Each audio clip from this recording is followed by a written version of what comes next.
कपड़े धोने वाली बहू। शादी के पहले से ही विभा को कपड़े धोने का बड़ा शौक था।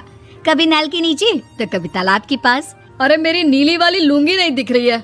विभा की अम्मा, कहाँ रखी है लुंगी? अरे वो तो विभा ने परसों ही धोकर रखी थी आपकी अलमारी में, देखो वहीं होगी। वो ना मैंने आज धो दी, मुझे लगा कि गंदी हो गई होगी। अरे कैसे गंदी हो गई थी? उसे तो मैंने पहना भी नहीं। हे भगवान, इस लड़की के कपड़े धोने की आदत से परेशान हो गया हूँ मैं। जितना तो घर में राशन नहीं आता, उससे कहीं ज्यादा डिटर्जेंट पाउडर का खर्चा है। इसकी शादी करवा दो, शादी जाए अपने घर में ही करे काम, फिर चाहे घर के कपड़े धोने हो या पूरे गांव के। हाँ ठीक बोल रही हूँ, देखता हूँ मैं कोई लड़का। वो दिन भी आ जाता है जब विभा को देखने लड़के वाले आ जाते हैं। लड़की मुझे अच्छी लगी। होने वाली सास कहती है, बेटी अगर कुछ पूछना है तो पूछ लो। वैसे तो हमारी लड़की बहुत ही शर्मीली है, जो बोल दो वो मान लेती है, इसे क्या पूछना होगा। अरे कैसी बात कर रही हो माँ, मुझे इन लोगों के घर रहना है, सवाल तो कई है। हाँ हाँ बेटा, पूछ लो ना, क्या पूछना है।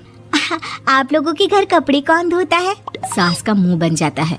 देखो, अगर तुम ये कहना चाहती हो कि तुम्हें कपड़े धोने नहीं आते तो सुन लो, कपड़े मैं ही धोती हूँ, लेकिन तुम्हारे आ जाने के बाद मैं रुमाल तक नहीं धोऊंगी। अरे चुप रहना भाग्यवान, बहू बेचारी घर आई नहीं, उसे डराना शुरू कर दिया। वो क्या है ना बिटिया, अभी तक तो ये कल्लू की माँ ही धोती थी, लेकिन अब तुम्हारे पापा तो दहेज में वॉशिंग मशीन देंगे ही।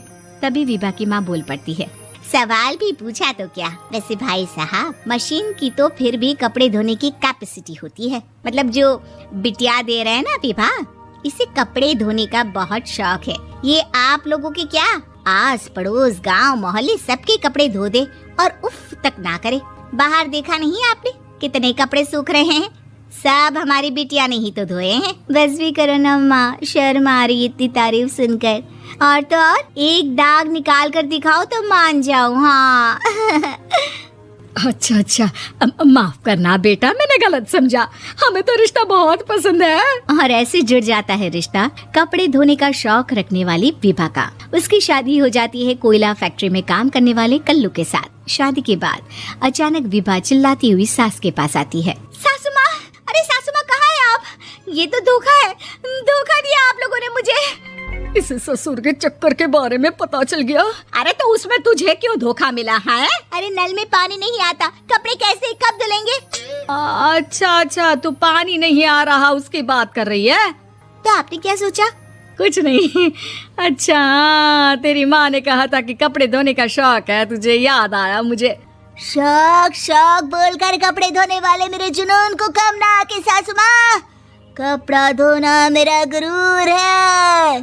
तभी पति भी वहाँ आ जाता है। अभी मैंने इसे सनी देओल की फिल्म दिखाई है, उसी के डायलॉग मार रही है माँ। अच्छा सुन, साफ साफ बता रही हूँ, पानी सुबह 4 से 6 और शाम को 10 से 12 आता है, समझी? विभा टाइमिंग सुनकर हैरान हो जाती है। ये क्या भूतों का मोहल्ला है? सुबह 4 बजे उठकर कौन कपड़े धोता है? 4 बजे टंकी में पानी जाता है, फिर सारा दिन धोना ना, किसने मना किया? अरे कैसी बात कर रही हैं? 200 लीटर की टंकी में कितने कपड़े धो लूंगी मैं, सुबह ही उठ जाऊंगी मैं। अब क्या था, विभा सुबह 4 से लेकर रात के 12 बजे तक कपड़े ही धोती रहती। एक रोज सास पड़ोस से निकलकर कहीं जा रही होती है कि साथ वाली कहती है, हाँ कल्लू की माँ, जरा ये बताओ कि 2 साड़ी है, 2 ब्लाउज और एक पेटीकोट और एक नाड़े वाला लंबा कच्छा। हाँ तो? अरे तो क्या, कितना लोगी धुलाई ये बताओ। धोबन दिख रहे हैं हम क्या? हमारे पति सरकारी नौकरी से अभी रिटायर हुए हैं और बेटा सुपरवाइजर है कोयला फैक्ट्री में। धोबन समझ रखा है हमें। हाय रे कल्लू की अम्मा, माफ कर दो, वो तो मोहल्ले में यही सब बता रहे थे कि तुमने बहू को कपड़ा धुलवाने के काम में लगा दिया है। सास को पड़ोसन की बात सुनकर गुस्सा आ जाता है। वो घर पहुंचती है जहां घर के बाहर ही इतने सारे कपड़े सूख रहे होते हैं जितने कि किसी धोबन के घर पर। अरे ओ कल्लू की दुल्हन, बाहर निकल। माँ जी यहीं आ जाओ, बाथरूम में चादर धो रहे हैं हम। अरे अभी हम धोते हैं, तुमको बाहर निकलो। ये आस पड़ोस वाले बोल रहे हैं कि हम बहू से कपड़े धुलवा कर उसे कपड़ा धोने वाली बना दिए हैं। अरे छोड़ो ना माँ जी, किन लोगों की बातों में आती हो?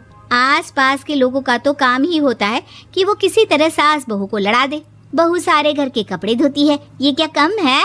बोलिए।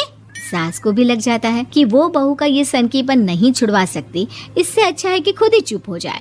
एक रोज सास और बहू मंदिर जाते हैं, जहाँ सास की साड़ी वहाँ खड़ी भीख मांगने वाली से मिलती है। माँ जी क्या बात है, आपकी साड़ी उस भिखारन से कितनी मिल रही है ना? हाँ हाँ देखो तो, दोनों की साड़ी मिल रही है। क्या बात है कल्लू की अम्मा, तुम खुद को तो अफसर की बीवी बताती हो और ऐसी सिंपल सी प्लेन साड़ी पहनकर घूमती हो। सिंपल और प्लेन नहीं है ये साड़ी। तो क्या सोने के धागे से फूल बने हैं? कुछ भी सासू माँ, कुछ भी। हाँ बने थे इस साड़ी में सोने के धागे से फूल। मेरे पति लेकर आए थे मद्रास से स्पेशली मेरे लिए 10,000 की। ताहे भाई साहब इस भिखारन के लिए भी सेम टू सेम साड़ी लेकर आए होंगे 10,000 की। सास उस वक्त तो कुछ नहीं कहती, लेकिन बहू के साथ घर आती है और अलमारी से एल्बम निकाल कर लाती है। ये साड़ी देख रही है, ये वही साड़ी है जिसे मैंने अभी पहना था। इस साड़ी में ये जो चमकदार फूल दिख रहे हैं ना, ये सोने के धागों से काटे गए हैं। लेकिन तू लोकल वॉशिंग मशीन ब्रश से घिस घिस कर सारे फूलों को निकाल कर साड़ी प्लेन कर दी।